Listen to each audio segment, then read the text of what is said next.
তো এই যে আমার আমটা ভালো করে সিদ্ধ হয়ে গিয়েছে, দেখতে পাচ্ছেন কতটা সিদ্ধ হয়েছে। এর বেশি আর সিদ্ধ করার কোনো প্রয়োজন নাই।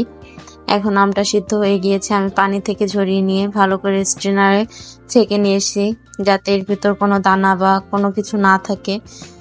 তো এই যে পালটা বের করে নিয়েছি, অনেকটাই গাঢ় হয়েছে। এখন এই যে কড়াই চাপিয়ে দিয়েছি চুলায় একটা।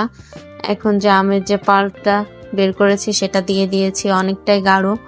তো এই যে আমের যে পানিটা বেঁচে ছিল সিদ্ধ করার পর, সেখান থেকে আমি 2 চামচের মতো পানি দিয়ে দিলাম। এখন এটাকে জাল করতে ভালো হবে, যেহেতু এর ভিতর আরো কিছু দেওয়া হবে, চিনি দেওয়া হবে, আর পানিটা না দিলে পোড়া লেগে যাবে। এই যে আমি পরিমাণ মতো এখন চিনি দিয়ে দিচ্ছি, আপনারা আপনাদের স্বাদ মতো দিবেন। যদি একটু টক বেশি চান তাহলে চিনিটা একটু কম দিবেন, তো অবশ্যই এটা আপনাদের উপর নির্ভর করবে। চিনি